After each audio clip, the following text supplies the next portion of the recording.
السلام عليكم ورحمة الله وبركاته. الحمد لله رب العالمين والصلاة والسلام على أشرف الأنبياء والمرسلين نبينا محمد وعلى آله وصحبه أجمعين أما بعد. Donc j'ai le plaisir aujourd'hui de faire un cours dans cette mosquée devant mes nobles frères. Qu'Allah vous préserve tous. Donc je suis le frère Ibrahim Aboul Qasim, votre frère en Allah. Et aujourd'hui, j'ai le plaisir de vous proposer un cours sur Fadlu Talab al-Ilm, les mérites de la recherche de la science, c'est-à-dire les mérites d'apprendre les sciences religieuses. Donc on pourrait se poser la question et se dire pourquoi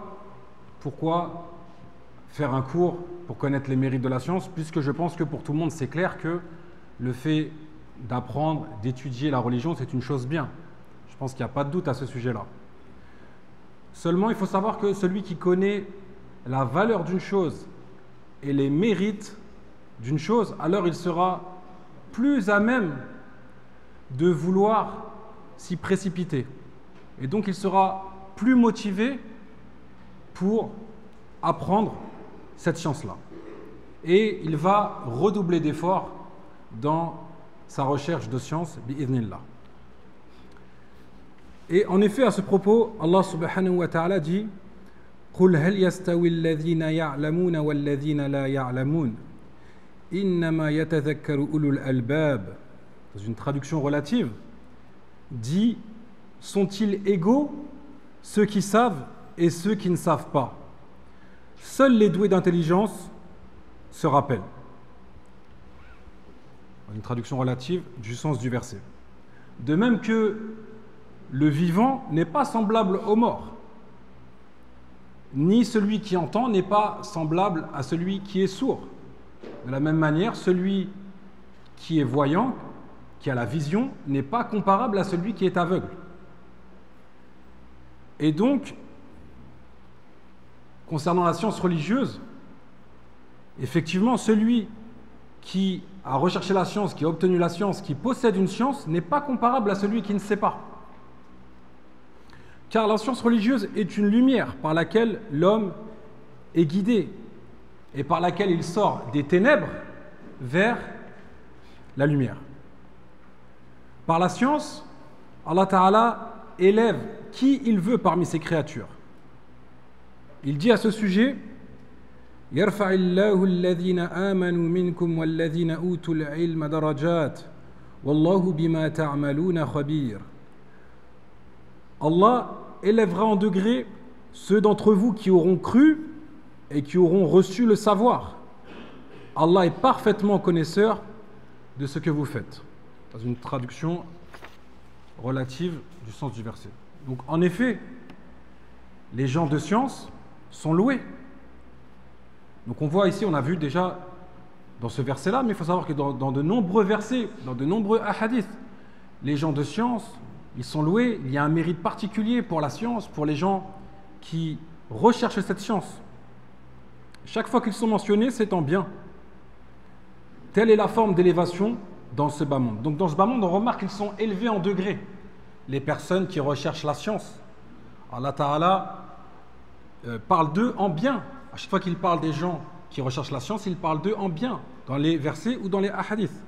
Quant à l'au-delà, parce que là on a vu la forme d'élévation dans ce bas monde, donc le fait qu'il soit évoqué en bien, mais la forme d'élévation dans l'au-delà, c'est qu'ils s'élèveront en degrés en fonction de ce qu'ils ont accompli comme apprentissage, comme mise en pratique et comme prédication, c'est-à-dire est-ce qu'ils ont enseigné aux gens après une fois qu'ils avaient appris et appliqué ce savoir. Et là, avant de poursuivre d'autres preuves encore, il me semble utile de ramener une preuve concrète que tout le monde pourra palper, Inch'Allah. Et ceci afin de mettre en évidence l'importance d'apprendre la science religieuse. Donc prenons un exemple. On prend deux personnes différentes. La première personne, elle fait ses ablutions comme elle a vu les gens faire. Donc soit c'est un converti, ou soit depuis qu'il est petit, c'est un musulman, il vit avec ses parents musulmans. Mais il n'a pas appris. Il n'a pas appris forcément à savoir comment on fait les ablutions. Il a juste vu comment les gens y faisaient. Donc il imite. Il fait comme les gens il a vu. Ça, c'est le premier exemple. Le deuxième exemple, une autre personne, elle a regardé le verset qui parle des ablutions. Elle a regardé les hadiths qui parlent de la façon de faire les ablutions. Et elle va réaliser ces ablutions en s'appuyant sur ces preuves-là. De façon à suivre la façon de faire correcte du prophète sallallahu alayhi wa sallam. Est-ce que les deux personnes sont comparables? La réponse, elle est claire, non. Pourquoi? Parce que la première personne, celle qui a regardé des gens faire autour d'elle, etc., il est probable, il est fortement possible qu'elle ait appris avec des erreurs, il y a des choses qu'elle ignore. Puisque la personne qu'elle a regardée, peut-être que la personne elle-même, elle avait des erreurs. Alors que la seconde personne, celle qui a pris le temps de regarder le verset qui parle des ablutions, savoir quel membre on doit laver, quel membre on essuie, combien de fois on doit le faire, qu'est-ce qui annule les ablutions, etc. Alors cette personne-là, eh bien, elle sera plus à même de réaliser les ablutions conformément avec ce que le prophète sallallahu alayhi wa sallam nous a enseigné.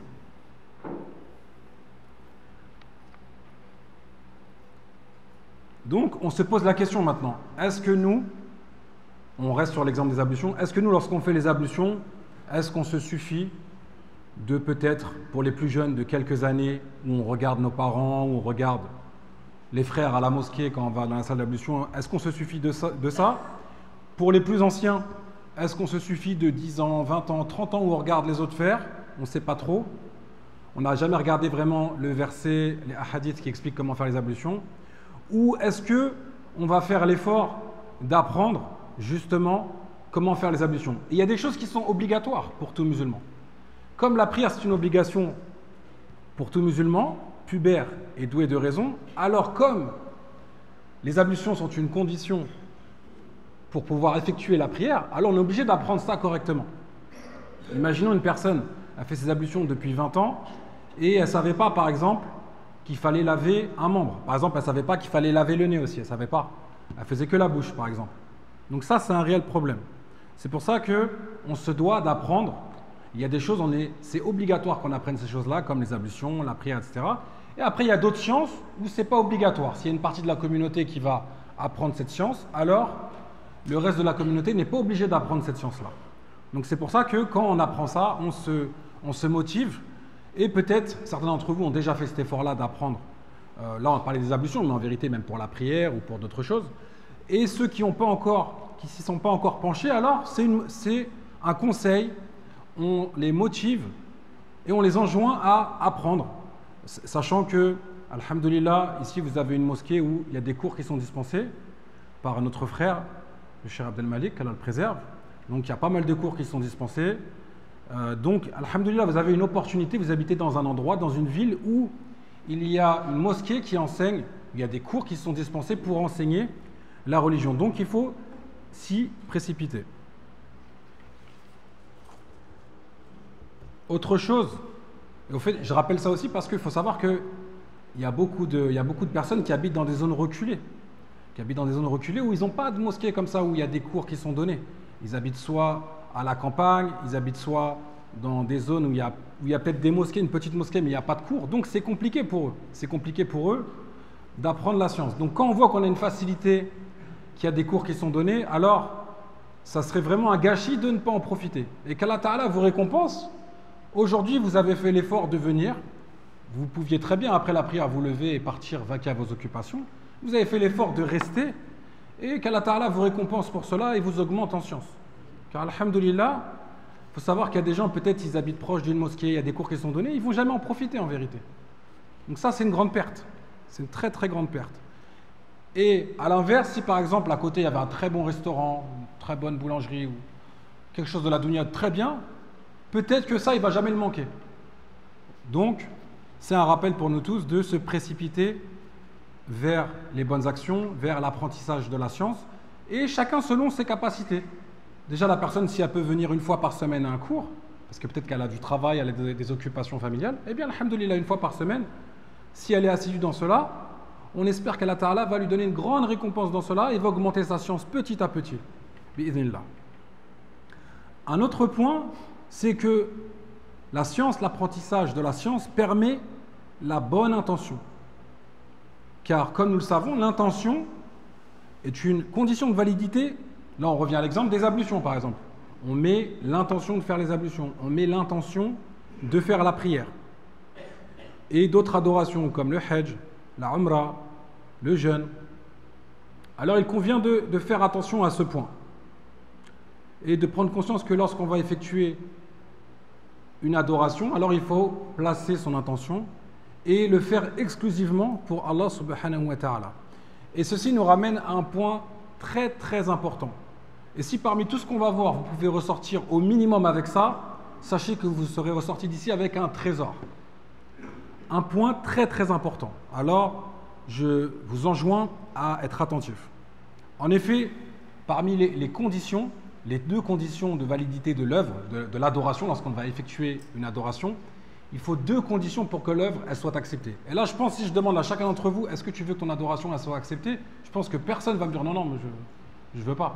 Non, tout le monde veut que son action, son œuvre, son adoration qu'il fait pour Allah, tout le monde veut qu'elle soit acceptée. C'est ce qu'on a le plus cher au fond de nous. C'est pour ça qu'on fait des efforts, c'est pour ça que vous sortez de chez vous, vous venez faire la prière, c'est pour ça qu'on jeûne, c'est pour ça que des fois vous partez faire le pèlerinage, c'est pour ça que vous faites toutes sortes d'adorations, qu'on fait toutes sortes d'adorations, puisqu'on veut plaire à Allah Ta'ala, on veut que nos adorations soient acceptées. Alors ces deux conditions sont les suivantes, après je vais expliquer, mais déjà je vais déjà les énumérer. Il y a al-ikhlas, la sincérité. Donc le fait, c'est-à-dire, qu'est-ce que ça veut dire la sincérité dans l'adoration? C'est-à-dire vouer uniquement, sincèrement, exclusivement son adoration pour Allah subhanahu wa ta'ala. Et la deuxième condition, c'est le suivi du prophète sallallahu alayhi wa sallam qu'on appelle al-mutaba'a.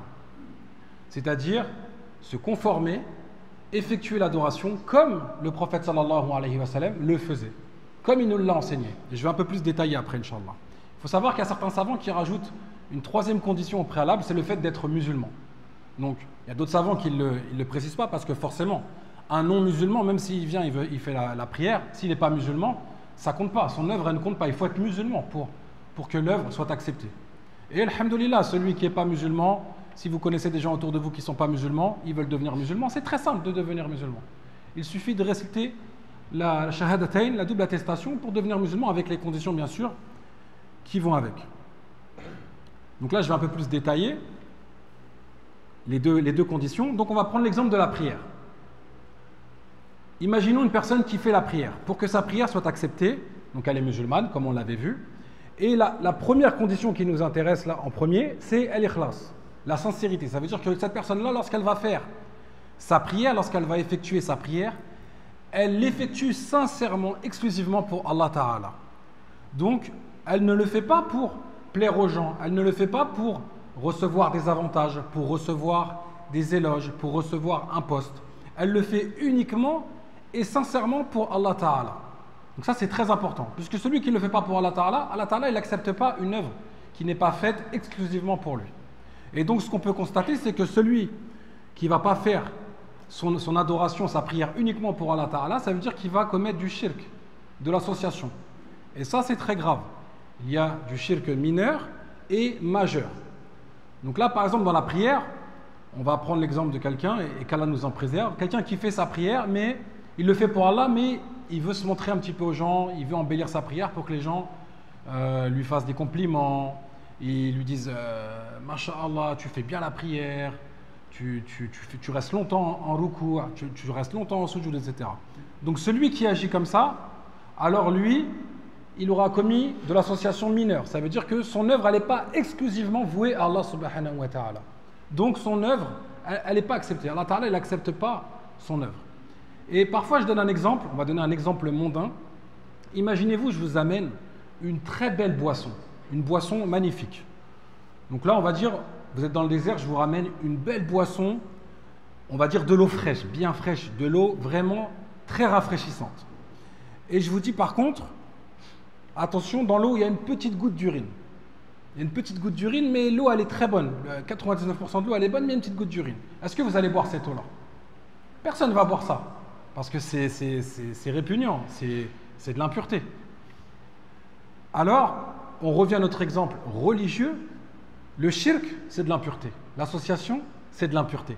Donc Allah Ta'ala n'accepte pas une œuvre dans laquelle il y a de l'impureté, il y a de l'association. Alors que la sincérité, al-ikhlas, c'est de la pureté. C'est de la pureté. Allah Ta'ala, il accepte que ce qui est pur. Donc, il faut vouer son adoration entièrement, sincèrement pour Allah Ta'ala. Donc ça, c'était le premier point, la sincérité. Et le deuxième point, le suivi du prophète sallallahu alayhi wa sallam. Donc, toujours dans l'exemple de la prière. Imaginons une personne, elle vient, comme là, on vient de prier salatul asr, la prière du asr. Et une personne a dit, moi, j'ai beaucoup envie d'adorer mon Seigneur, je ne vais pas faire 4 raka'at, je vais en faire 5. Est-ce que son œuvre, elle est valable? Elle n'est pas valable. Pourquoi? Parce qu'elle contredit la façon de faire du prophète sallallahu alayhi wa sallam. Et Allah subhanahu wa ta'ala nous a envoyé le meilleur des hommes pour nous montrer l'exemple, pour nous enseigner la façon de faire, la façon de réaliser les adorations.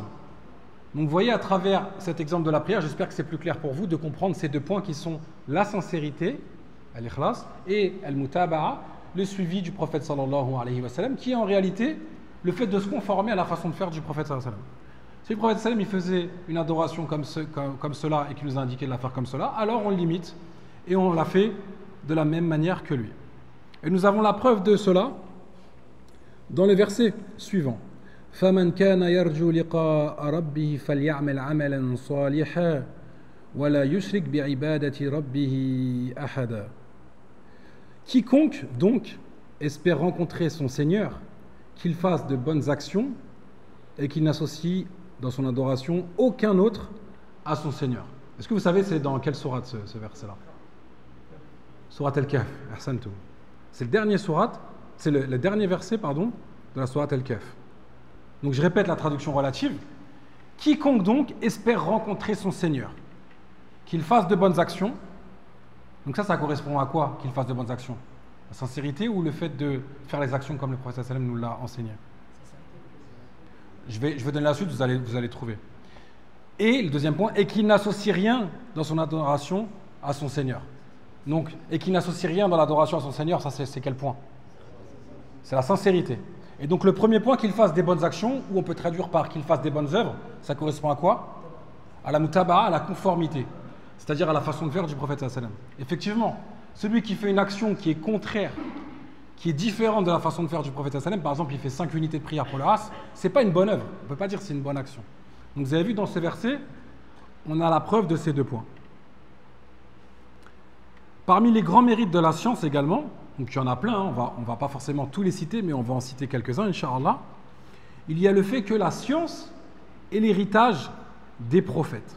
En effet, les prophètes, alayhimus salam, que la paix d'Allah soit sur eux, n'ont légué ni dirham, ni dinar. Ils n'ont légué que la science. Donc, les savants, avant tout les prophètes, ensuite les savants, ils nous ont pas légué de l'argent, de l'or, des biens mondains. Non, ils nous ont légué la science. Donc, cette science-là, c'est leur héritage. Donc, il y a des gens, quand ils décèdent, ils vont laisser un capital, ils vont laisser des biens immobiliers, ils vont laisser de l'argent, etc. L'héritage des prophètes, c'est la science. Donc sache que quand tu apprends cette science, alors tu as pris une part considérable de l'héritage des prophètes. Donc c'est une chose grandiose. Et on peut remarquer qu'on se trouve maintenant plus de 1400 ans après la mort du prophète sallallahu alayhi wa sallam. Et si tu fais partie des gens de science, c'est-à-dire des gens qui recherchent cette science, qui l'apprennent, chacun à sa façon. Hein. Chacun à sa façon. Le but, c'est de faire l'effort sur ce chemin-là. Alors, tu es un héritier du prophète Mohammed sallallahu alayhi wa sallam, ainsi que de tous les prophètes. Et ceci est l'un des plus grands bienfaits. Un autre point également parmi les mérites de la science, c'est le fait que la science perdure, tandis que les biens matériels s'épuisent. Donc nous avons la preuve dans le hadith du prophète sallallahu alayhi wa sallam qui dit إذا مات الإنسان انقطع عنه عمله إلا من ثلاثة إلا من صدقة جارية أو علم ينتفع به أو ولد صالح يدعو له رواه مسلم. Donc il est rapporté de manière authentique que le prophète sallallahu alayhi wa sallam a dit quand l'homme meurt, là quand on dit l'homme, c'est pas que c'est l'homme avec un grand H, hein, les hommes, les femmes, quand l'être humain meurt, ses œuvres s'interrompent. C'est-à-dire que ses œuvres cessent. Il ne peut plus faire des bonnes actions, à l'exception des 3 suivantes. Une aumône perpétuelle, donc après on va détailler, Inch'Allah. Deuxièmement, une science dont on tire profit. Et troisièmement, un fils vertueux qui invoque Allah Ta'ala en sa faveur. Et le hadith est rapporté par l'imam Muslim. Donc on remarque que lorsqu'on est vivant, on peut faire des bonnes œuvres. On vient à la mosquée, on fait la prière, on fait du dhikr, on peut faire des aumônes, on peut être bienfaisant envers les gens, on fait le jeûne, on ordonne le bien, on interdit le blâmable, on est bon envers les parents, et tout un tas de bonnes actions qui nous permettent d'acquérir des bonnes actions. Et notamment le Hajj, qui arrive bientôt, par exemple. Mais une fois que l'être humain meurt, alors il ne peut plus œuvrer. Donc ses œuvres sont terminées, c'est fini, il ne peut plus revenir, il ne peut plus faire de nouvelles actions. Sauf 3 choses. C'est pour ça qu'il faut être très attentif, puisque ça, c'est un mérite énorme. La première chose, c'est une aumône perpétuelle. Donc, comme par exemple la construction de mosquées, ce qu'on appelle sadaqa jariya, une aumône perpétuelle. Donc ça englobe plein de choses.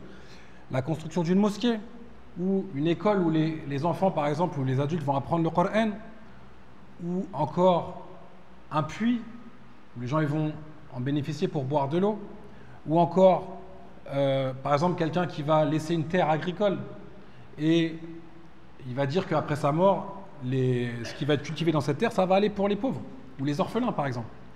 Donc ça, c'est la première chose qui va perdurer après la mort. Donc, celui qui a œuvré dans ce genre d'aumône perpétuelle, alors dans sa tombe, il continuera à recevoir des bonnes actions dues à ces aumônes perpétuelles qu'il a laissées. C'est pour ça que même pour la mosquée, ne pensez pas qu'il faut construire une mosquée complète pour avoir la récompense. Celui qui a envie de donner pour la mosquée, si dans sa poche même il a 5 centimes, il ne faut pas négliger. Chacun donne ce qu'il peut. Celui qui donne 5 centimes, 50 centimes, la somme, ça rentre dans l'aumône perpétuelle parce qu'il participe à la mosquée. Pareil pour un puits, pareil pour... Par exemple, il achète un mushaf, un exemplaire du noble Coran, il l'offre à quelqu'un, ou il le laisse dans la mosquée pour que les gens puissent le lire. La deuxième chose qui est évoquée dans ce hadith, c'est une science dont on tire profit. Donc là, par exemple, quand j'ai cité ce hadith, qui se rappelle, il était rapporté par qui le hadith? Muslim, ahsantum. Donc, c'est un très bon exemple. Regardez l'exemple des grands imams, comme l'imam al-Bukhari et Muslim, et bien d'autres, qui ont fait d'énormes efforts dans la quête de la science religieuse. Ils ont passé toute leur vie à apprendre la science, à l'appliquer, à l'enseigner. Et ces grands imams-là, comme l'imam al-Bukhari et Muslim, ils ont écrit des recueils de hadiths que tout le monde connaît. Je n'ai même pas besoin de citer. Tout le monde connaît. Et jusqu'à l'heure d'aujourd'hui, les gens, ils en tirent encore profit. Dans pratiquement toute mosquée, on va retrouver ces recueils-là. Maintenant, on les trouve même dans des applications. Il n'y a pas une mosquée, chaque jour, il n'y a pas une mosquée dans le monde, ou dans une khutbah le vendredi, où il n'y a pas un hadith qui est évoqué, qui est rapporté par ces grands imams. Imaginez le nombre de hasanat qui vont gagner, et qui viennent dans leur tombe, qui vont encore recueillir après leur mort par la cause de cette science qu'ils ont laissée, dont on tire profit. Donc là, dans ce hadith, vraiment, parmi les 3 choses qu'on va voir, là surtout on se concentre sur le fait de la science. Donc nous, à notre échelle, pareil.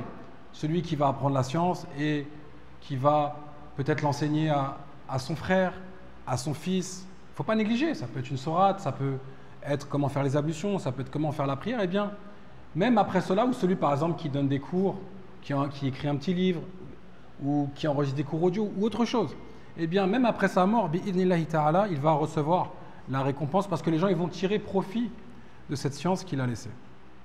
Et le 3e point du hadith, c'est un fils vertueux qui invoque Allah Ta'ala en sa faveur. Donc si tu as un enfant et que tu l'éduques dans l'obéissance d'Allah Ta'ala et qu'après ta mort il invoque Allah Subhanahu wa Ta'ala en ta faveur, alors tu vas bénéficier de ces invocations. C'est quelque chose de grandiose. Imaginez-vous, après notre mort dans la tombe, on a un enfant, des enfants et ils invoquent Allah Ta'ala. Ya Allah, protège mes parents du châtiment de la tombe, accorde-leur le Firdaous et plein d'autres invocations, alors on va bénéficier de ces invocations puisque ça rentre dans le fait qu'un enfant pieux invoque pour ses parents. Un autre point également parmi les mérites de la science, il y a le fait que par son intermédiaire, par l'homme compte parmi les témoins de la vérité. C'est-à-dire qu'Allah Ta'ala, dans un verset, alors il a pris à témoin les gens de science. Allah subhanahu wa ta'ala dit شهد الله أنه لا إله إلا هو والملائكة وأولو العلم قائما بالقسط لا إله إلا هو العزيز الحكيم. Allah atteste, et aussi les anges et les gens de science, qu'il n'y a point de divinité digne d'adoration à part lui, le mainteneur de la justice. Point de divinité en droit d'être adoré à part lui, le puissant, le sage, dans une traduction relative du sens du verset. Donc, méditez sur le verset, Allah atteste, et ensuite Allah il prend à témoin dans ceux qui vont attester, et aussi les anges, donc il prend les anges à témoin, et ensuite, et les gens de science. Donc, regardez la valeur, le mérite de la science. Allah Ta'ala n'a pas pris n'importe quelle créature à témoin. Il a pris les anges, et ensuite il a pris les gens de science. Et là, méditez bien, parce que est-ce que Allah Ta'ala a pris à témoin les gens fortunés? Est-ce qu'on a entendu ça dans le verset? Non. Alors que, au contraire, dans ce bas monde, on peut remarquer que les gens fortunés sont mis en avant. Les gens qui ont le pouvoir, qui ont de l'argent, on parle beaucoup d'eux.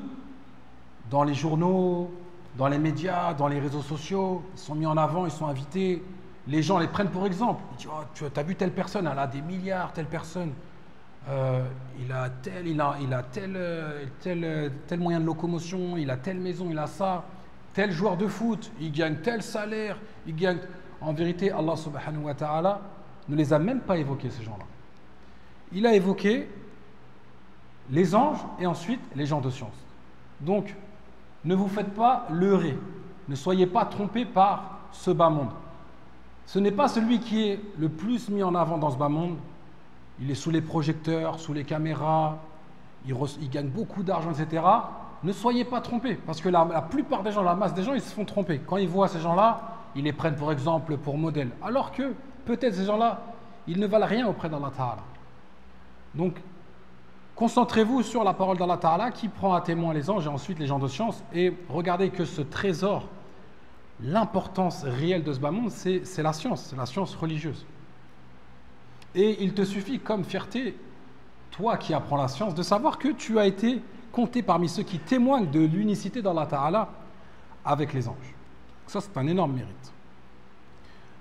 Un autre mérite également, c'est le fait que les gens de science sont ceux à qui Allah Ta'ala veut du bien. En effet, ou alors on peut le dire d'une autre manière, c'est que ceux à qui Allah veut du bien, alors il va leur faciliter la science, la compréhension de la religion. Nous avons la preuve dans ce verset, dans ce hadith, où le prophète sallallahu alayhi wa sallam dit Man yuridillahu bihi khayran yufaqihuhu fid din. Celui à qui Allah veut du bien, il lui donne la bonne compréhension dans la religion. Le hadith est rapporté par l'imam al-Bukhari. Donc, méditez bien, celui à qui Allah Ta'ala veut du bien, il lui facilite la bonne compréhension de la religion.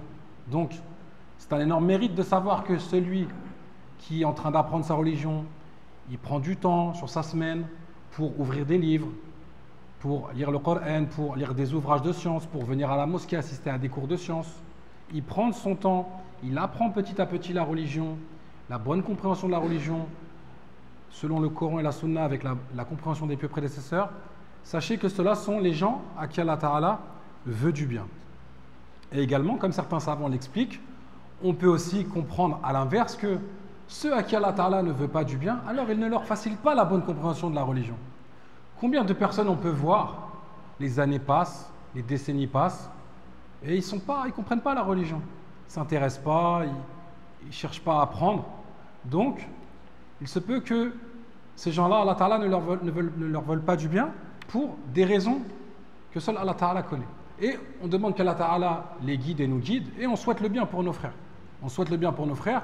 Et également une chose importante, quand on voit des frères, des amis d'enfance, des proches, et qu'on les voit, par exemple, ils ne viennent pas à la mosquée, etc., il ne faut pas se moquer d'eux. Je dis ça parce que, c'est pas parce que nous, à l'heure d'aujourd'hui, alhamdulillah, on a un tawfiq min Allah, on fait nos prières, on vient à la mosquée, on apprend notre religion. Il ne faut pas penser que ça, c'est grâce à nous. Ça, c'est grâce à Allah Ta'ala seul. Nous, on n'est que des causes. En vérité, ça, c'est un tawfiq min Allah. Il faut le remercier pour ça. Il faut remercier Allah Ta'ala pour que conserver ce bienfait. Parce que celui qui remercie Allah Ta'ala, il va lui maintenir son bienfait, il va lui augmenter. Et peut-être que ça peut être quelqu'un qui va se moquer d'un frère, il va dire lui il comprend rien à la religion, lui regarde ce qu'il fait comme péché, etc. Il se peut qu'Allah il l'égare et le lendemain, lui c'est lui qui va faire les péchés par lesquels il se moquait. Donc, il faut faire dua qu'Allah les guide et il faut essayer de leur donner la bonne parole avec bon comportement, l'inviter de temps en temps à la mosquée, l'inviter à un cours et vous pouvez voir des fois des choses incroyables. Ne doutez pas de la puissance d'Allah Ta'ala. Allah Ta'ala est capable de toutes choses. On peut voir des gens qui sont complètement éloignés de la religion et vous allez les recroiser quelques temps plus tard, quelques mois, quelques années, et ce sont des gens, vous allez les voir, ils sont impliqués dans la religion, ils viennent faire la prière, etc. Donc, ça c'est un point important, qu'Allah Ta'ala les guide et nous guide. Ensuite, parmi des choses qui concernent également les mérites de la science, il y a le fait que le messager d'Allah, sallallahu alayhi wa sallam, ne nous a pas incité à envier. Donc là, quand je parle d'envie, je parle d'une bonne envie, je ne parle pas de jalousie. Une personne pour un bienfait octroyé par Allah, si ce n'est pour deux bienfaits. Ça veut dire que, de base, envier quelqu'un, donc d'une bonne envie, vouloir la même chose que son frère sans que lui il perde ce bienfait-là, à la base, Allah Ta'ala ne nous a pas recommandé cela, sauf pour deux cas spécifiques, pour deux bienfaits. Donc, le premier pour une personne qui a acquis de la science, donc qui a appris de la science religieuse, qui la met en pratique, qui l'enseigne. Donc celui-là, il s'est permis de l'envier. C'est-à-dire, j'aimerais bien être comme lui, j'aimerais bien faire comme lui. Ça, c'est permis de l'envier. Et un deuxième type de personne, c'est celui à qui Allah Ta'ala a accordé des biens, mais il les dépense dans le bien. C'est-à-dire, il ne fait pas des choses futiles avec son argent. Par exemple, il construit des mosquées, il donne de l'argent à des pauvres, il construit des orphelinats, il a beaucoup de biens, il a de l'argent, il fait du bien avec. Et un autre musulman, il le voit, il dit ah, subhanallah, si j'avais cet argent-là, j'aimerais bien faire comme lui. J'aimerais bien faire du bien, j'aimerais bien dépenser mon argent dans le bien. Donc ça, c'est deux types de personnes, il est permis d'envier. Et donc on remarque que dans ces deux cas-là, il y a celui qui a appris la science. Mais j'aimerais quand même plus détailler pour qu'on fasse la différence avec la jalousie, qui est une chose différente. Car en effet, le prophète sallallahu alayhi wa sallam a dit « La tahasadu » ne vous jalousez pas. Dans un hadith rapporté par Muslim.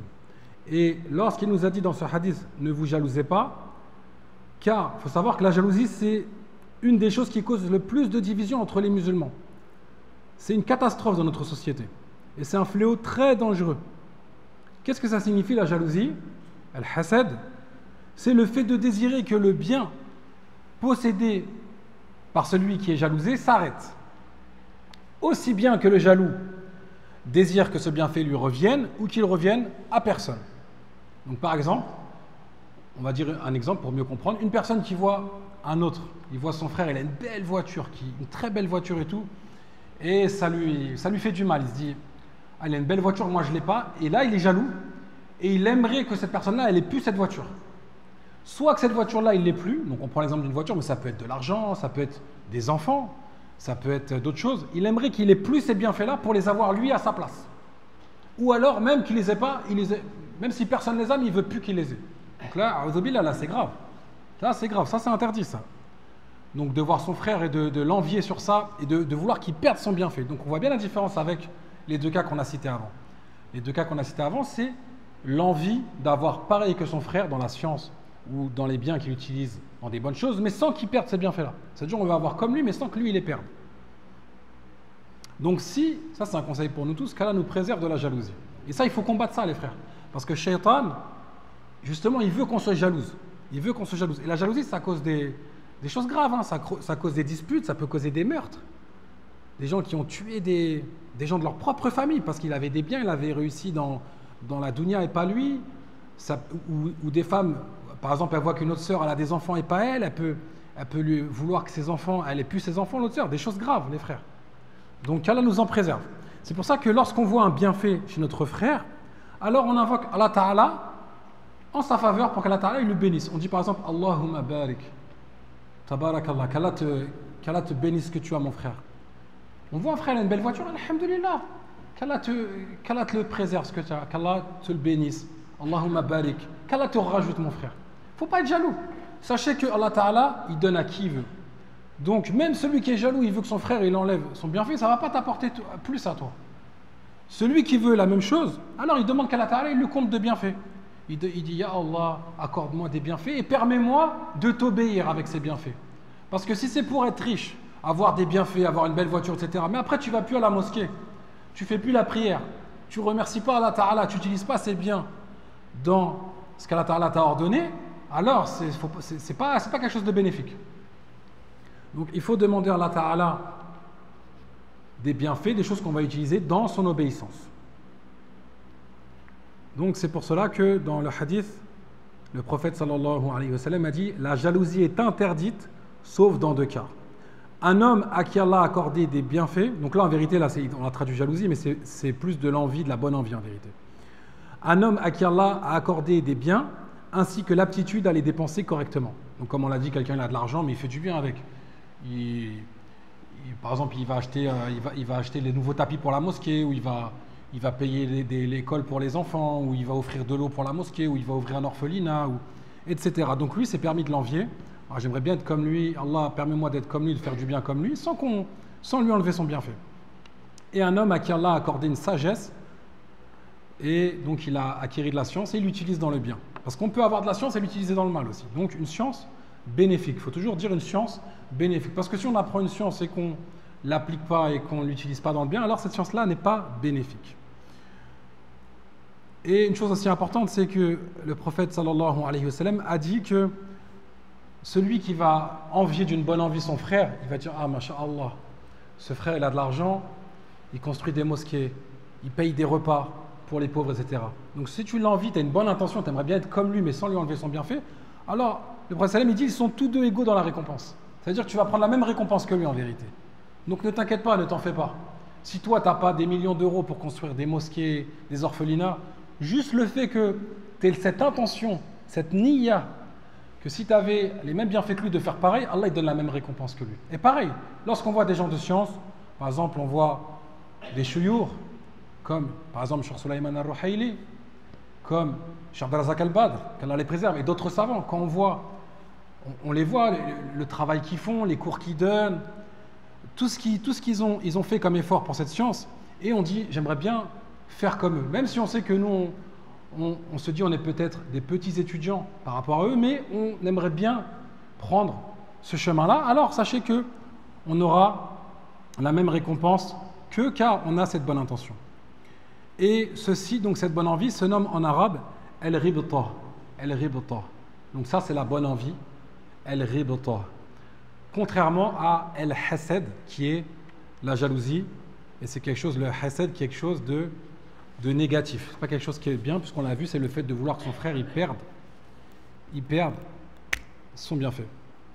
Donc également, parmi les mérites de la science, et là on a presque fini le cours sur les mérites de la science, Inch'Allah. Après, dans la seconde partie, je vous parlerai des universités saoudiennes, pour ceux qui sont intéressés, pour ceux qui aimeraient partir étudier la science religieuse, justement. J'ai prévu de vous présenter un peu les cursus qui sont proposés pour les jeunes qui sont intéressés, bi'idhnillah. Donc également, parmi les mérites de la science, est que le fait que le prophète sallam a comparé cela, il a donné une parabole, l'image, la comparaison avec la pluie et le sol fertile. Donc le prophète alayhi salatu wassalam nous dit: ce avec quoi j'ai été envoyé comme guidée et science est à l'image d'une pluie abondante qui tombe sur une terre. Une partie de cette terre qui était bonne absorba l'eau. Donc l'eau elle est rentrée dans la terre. Alors la verdure et la végétation y poussèrent en abondance. Et une partie d'elle, donc une partie de la terre, était infertile. Donc infertile, ça veut dire que ça ne va pas pousser les plantes. Ce n'est pas une bonne terre. Mais a retenu l'eau. C'est-à-dire que la terre, elle n'a pas fait pousser des plantes avec l'eau, mais elle a quand même retenu de l'eau dedans. L'eau, elle est restée comme ça, comme une flaque d'eau. Ainsi, Allah en fit bénéficier les gens qui burent et abreuvèrent et cultivèrent. C'est-à-dire que les gens qui sont venus, ils ont pu prendre de cette eau et en boire. Ils ont pu en profiter quand même. Et une autre partie était toute plate, une autre partie de la terre. Elle n'a pas retenu l'eau, donc il n'y a pas eu de flaque d'eau. Donc les gens n'ont pas pu utiliser cette eau-là. Et n'a pas fait pousser de végétation. Donc cette terre-là, elle a vraiment servi à rien. Tel est l'exemple de celui qui est devenu savant de la religion d'Allah et a bénéficié de ce avec quoi Allah m'a envoyé. Il a appris à enseigner aux autres. Donc, on regarde le premier exemple, la terre. L'eau, elle est venue, l'eau, elle a bien pénétré la terre et ça est sorti des plantes, de la végétation. Donc, là, on remarque, ça, c'est à l'image de la science. La science que la personne, elle va apprendre. Donc, c'est comme de la science, on va dire. La personne, elle va apprendre cette science, elle va l'appliquer et elle va l'enseigner. Donc, ce qu'on voit, la verdure, les plantes qui vont pousser, c'est le fruit de l'enseignement de cette science. Ça va profiter aux gens. Ensuite, le deuxième exemple, celui, il a appris, mais il n'a pas spécialement enseigné. Donc, lui, ça ne va pas lui être profitable à lui, il n'a pas appliqué correctement, mais ça va pouvoir profiter aux gens, cette flaque d'eau qui reste. Et le troisième point, celui il n'a pas du tout prêté intérêt à cette science. Il ne s'est pas intéressé du tout. Donc lui, c'est comme la terre infertile, l'eau, elle n'a pas pénétré dans cette terre, il n'y a rien qu'à pousser, donc lui, ça ne lui a été d'aucune utilité. Donc Allah Ta'ala nous permet d'être de la première catégorie, la terre fertile qui reçoit l'eau, qui reçoit cette science, qui l'apprend, qui l'applique et qui l'enseigne. Et ça aussi, c'est une chose importante de respecter l'ordre. L'apprentissage en premier, ensuite l'application, donc ce qu'on a appris, on va le mettre en pratique. Et une fois qu'on aura mis en pratique, petit à petit, on va pouvoir enseigner, petit à petit, ce qui est à notre niveau. Celui, par exemple, qui a déjà appris les ablutions, il peut enseigner à son frère, à son petit frère, à son enfant les ablutions. Mais on ne va pas dépasser les étapes. On ne va pas commencer à enseigner des sciences qu'on n'a pas encore compris. On n'a pas appris, on n'a pas assimilé, on n'a pas encore appliqué. Et ça, j'attire votre attention sur ça parce que aujourd'hui, on est dans une époque où vous avez pu le constater qu'il y a de plus en plus de gens qui, peut-être, ils ont une bonne intention, mais ça ne suffit pas, comme on l'avait vu au début. La bonne intention, elle est l'ikhlas, la sincérité, mais le suivi du prophète sallam. Il faut aussi suivre. Il faut se conformer à la façon de faire du prophète sallam. Et donc, il y a des gens qui, aujourd'hui, ils veulent griller les étapes. Ils veulent enseigner la science en premier lieu, avant même de l'avoir appris, de l'avoir compris, de l'avoir appliqué. La première étape qu'ils veulent faire, c'est enseigner la science. Et forcément, quand on passe de l'étape 3, avant de passer par l'étape 1 et 2, qu'est-ce qui se passe? On commet des erreurs. Donc ça ne suffit pas d'avoir la bonne intention, il faut se conformer à la façon de faire du prophète sallallahu alayhi wa sallam. Et il faut déjà apprendre. Et comme vous pouvez le constater, notamment sur les réseaux sociaux, dedans, il y a une partie de bien, mais il y a aussi une grosse partie de mal. Donc ça dépend de l'utilisation. Une personne, par exemple, qui va l'utiliser pour aller écouter des cours de savants, des cours religieux, il va utiliser des applications pour lire le Coran, une personne qui va faire des cours à travers des radios, à travers des retransmissions en direct, à travers des chaînes, quelqu'un qui a déjà étudié avant, qui a déjà appris, qui a déjà appliqué, qui enseigne ensuite, ça, alhamdoulilah, ce sont des bonnes choses.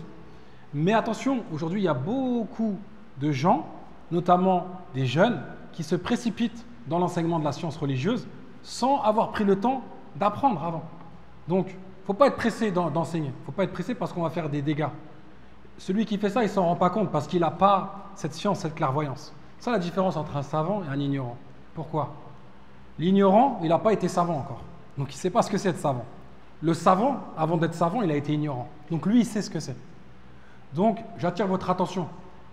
Les réseaux sociaux, ne regardez pas tout ce que vous pouvez voir sur les réseaux sociaux. Ce n'est pas toute personne qui va prendre la parole qu'on doit écouter. Votre personne, elle est sacrée. Comme disait l'imam Ibn Sirin, cette science est une religion. Faites attention de qui vous la prenez. Donc votre oreille, votre personne, elle est sacrée. Ne prêtez pas votre oreille à toute personne. Prêtez votre oreille, écoutez, prenez la science de gens qui sont connus pour avoir étudié, pour appliquer leur religion et pour l'enseigner de manière correcte. Donc voilà, il faut bien faire la distinction entre ceux qui diffusent des cours sur les réseaux, mais qui ont les capacités, qui ont la science, alhamdoulilah, qui maîtrisent ce qu'ils font au moins, ça c'est plus important, et ceux qui prennent la parole sans science. Et c'est ça le problème aussi des réseaux sociaux, c'est que la partie négative, c'est que ça donne la parole à tout le monde. Même le plus idiot des gens, il peut prendre le micro et parler dans les réseaux sociaux. Alors qu'avant, quand même, dans les mosquées, quand il n'y avait pas encore les réseaux sociaux, c'était quand même assez limité. Une personne ne pouvait pas venir comme ça, prendre le micro et faire un cours comme ça. Il y a quand même des gens qui s'occupent de la mosquée, il y a un bureau, il y a un imam, donc il y avait quand même des étapes à franchir. Aujourd'hui, celui qui veut, il rentre chez lui, il appuie sur un bouton, il prend le micro et il parle. Et ce qui est triste, ce qu'on constate, c'est qu'il y aura toujours des oreilles pour écouter. Ne croyez pas que l'ignorant, il ne va pas être écouté. Et des fois, c'est pire. Les ignorants, ils sont plus écoutés que les savants. Des fois, on va voir des gens, ils n'ont aucune science, ils n'ont rien appris, ils enseignent des choses qui sont complètement erronées, ils font plein d'erreurs, ils enseignent des choses à l'inverse de la religion, et ils ont des dizaines, des centaines de milliers de personnes qui les écoutent. Donc ça, ce n'est pas une preuve. Ce n'est pas une preuve, les frères, de se dire telle chaîne a tant de milliers ou centaines de milliers d'abonnés. Ça, ce n'est pas une preuve. Ce qu'il faut regarder, c'est la personne. Est-ce qu'elle a étudié ou est-ce qu'elle a étudié? Est-ce qu'elle applique? Est-ce qu'elle enseigne? Est-ce qu'elle revient au Coran et à la Sunna avec la compréhension des pieux prédécesseurs? Et bien entendu, ceux qui ont l'opportunité de venir directement à la mosquée, pour ceux qui habitent dans des pays musulmans, qui ont accès à des savants, alhamdoulilah. Ceux qui sont dans des pays où il n'y a pas de savants, mais il y a des étudiants en sciences, alhamdoulilah. Alors, en priorité, de venir à la mosquée. C'est la priorité, de venir à la mosquée, de s'asseoir. Il y a des imams, il y a des prédicateurs diplômés, comme le shir de cette mosquée, le shir Abdel Malik, hafizahullah, qu'Allah le préserve. Un frère qui a des années d'études derrière lui, Allahumma barik, qu'Allah le préserve et lui rajoute. Donc, quand on a des gens comme ça, alhamdoulilah, des gens qui ont un parcours qualitatif, qui ont de l'expérience, qui dispensent des cours, alors, alhamdoulilah, bonne nouvelle. Il faut se précipiter à ces cours. Après, les réseaux, c'est bien pour les gens, par exemple, qui habitent. Il y a des gens, par exemple, en Afrique, ils ont pas grand-chose. Donc, les réseaux, ils peuvent apprendre la science à travers cela. Ou, par exemple, des gens qui habitent à la campagne en France, ou des gens qui ont la mosquée à côté, mais qui veulent des compléments, c'est bien. Mais faites en sorte que votre base soit la mosquée. C'est le plus important. Donc, pour finir encore, il nous reste trois petits points, Inch'Allah, et bien sûr, il y a d'autres mérites. Il y a d'autres mérites, mais on en a vu quelques-uns qui sont très importants, bi'idhnillah. Il y a le fait que la science est une voie qui mène au paradis. Le prophète sallallahu alayhi wa sallam a dit « Man salaka tariqan yaltamisu fihi ilman, sahhalallahu lahu bihi tariqan ila al-jannah » Celui qui emprunte une voie à la recherche de la science, Allah lui facilite un chemin vers le paradis. Donc regardez ce hadith rapporté par Muslim. Celui qui emprunte une voie à la recherche de la science. Et soyez concentrés. On n'a pas dit celui qui devient un grand savant avec une montagne de connaissances. Non, il est dit dans ce hadith, celui qui emprunte une voie à la recherche de la science. Ça veut dire en vérité, tout le monde est concerné. Tout le monde peut être concerné par cela. Celui, selon sa capacité, il ne faut pas penser que non, moi j'ai un peu du mal, j'ai du mal à mémoriser, je ne connais pas trop, je viens qu'à un cours par semaine. Alhamdulillah, mon frère. Tu viens à un cours par semaine, tu as emprunté une voie à la recherche de la science. Du moment que tu es assidu et que tu as emprunté cette voie, tu es sur ce chemin-là. Un jour comme nous tous, un jour, tu vas mourir. Tu es mort, tu étais sur le chemin, tu as emprunté une voie vers la science, alors sache que Allah te facilite un chemin vers le paradis. Donc ça, c'est quelque chose de grandiose. Il ne faut pas penser forcément que non, moi je dois faire beaucoup ou rien. Non, fais selon ta capacité. Si tu peux faire un cours par semaine, mais que tu es assidu, alors c'est même mieux d'être régulier que de faire pendant une semaine tous les cours et après tu ne viens plus pendant un mois.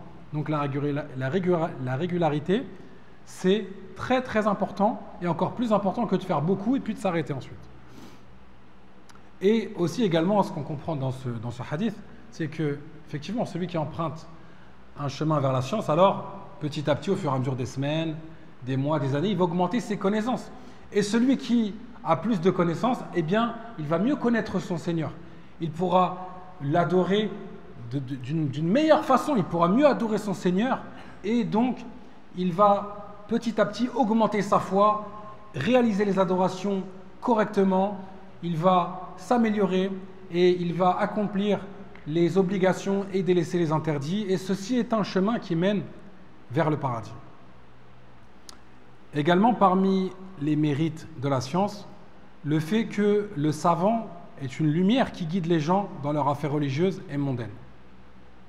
Donc, le savant, ou celui qui a étudié la science religieuse, l'étudiant en sciences, alors c'est une personne qui pourra guider les gens. Et lorsqu'on parle de guider, on parle dans l'orientation, c'est-à-dire orienter les gens, les conseiller dans le bien, les orienter vers le bien. Et nous avons l'exemple. Dans un hadith, je pense que beaucoup de vous, si ce n'est la plupart d'entre vous, le connaissent, le hadith de l'homme qui a tué 99 personnes. Donc c'est un hadith où un homme avait tué 99 personnes. Et cette personne-là, elle voulait se repentir, elle voulait revenir vers Allah, et elle s'est dit, moi j'ai envie de me repentir, j'ai envie qu'Allah me pardonne, j'ai envie de me mettre dans le droit chemin. Donc cette personne-là, elle est partie voir une première personne qui a pensé être une personne qui avait des connaissances. Donc elle est partie voir cette personne-là, mais cette personne-là, c'était pas la bonne personne en vérité. Cette personne-là, elle n'avait pas la science nécessaire, elle ne possédait pas de science. Donc cette personne-là, elle lui a dit, toi, c'est fichu. Toi, tu as tué 99 personnes, on ne peut plus rien faire pour toi. Allah ne va pas te pardonner, tu ne peux plus revenir dans le droit chemin, c'est fini. Donc là, c'est une grave erreur. Là, c'est une grave erreur ce qu'il lui a dit. Et qu'est-ce qu'il a fait l'homme? Il l'a tué. Donc, il a amené son chiffre à 100 personnes qu'il a tuées. Et là aussi, on remarque quoi? C'est que, attention aussi à qui on pose les questions. Lorsqu'on pose une question à quelqu'un, il ne faut pas poser la question au premier venu. Il faut s'assurer que la personne à qui on pose la question soit compétente pour répondre à la question. Parce que là, dans ce cas-là, une personne qui a tué, elle demande ce qu'elle se repent. Même aujourd'hui, dans notre époque, quelqu'un qui a tué, il peut se repentir. Tant qu'on n'est pas mort, on peut se repentir, même du meurtre, même de péchés graves. Celui qui a commis le vol, la fornication, qui a commis des choses graves, des péchés, tant qu'il est encore vivant, il peut se repentir. Allah Ta'ala pardonne tout, sauf celui qui meurt sur le shirk, celui qui meurt sur l'association. C'est-à-dire, il va mourir en état d'associateur. C'est-à-dire, il ne s'est pas repenti, il est mort, c'est un associateur. Donc, même ceux qui seront morts, ils vont rencontrer leur Seigneur, par exemple, ils ne seront pas repentis d'un meurtre ou de graves péchés, etc. Ils sont sous la volonté d'Allah Ta'ala. Il se peut qu'Allah Ta'ala leur pardonne ou qu'il les châtie. Ça, c'est sous la volonté d'Allah Ta'ala. Par contre, Allah Ta'ala, celui qui meurt sur le shirk, sur l'association, il adorait autre qu'Allah, donc il est mort en tant que mushrik, en tant qu'associateur, alors là, Allah Ta'ala nous dit qu'il ne lui pardonne pas. Donc Allah Ta'ala nous en préserve et nous fasse mourir entièrement soumis à lui en tant que monothéiste pur. Donc j'en reviens à notre histoire. Donc ça, c'est pour ça aussi que si des fois, par exemple, ça peut arriver, les frères, des ambiguïtés, des personnes, ils disent, moi, franchement, j'ai fait trop de mal dans ma vie. J'ai fait du mal aux gens, j'ai volé, j'ai fait ceci, j'ai fait cela. Il dit, moi, Allah, il ne va pas me pardonner.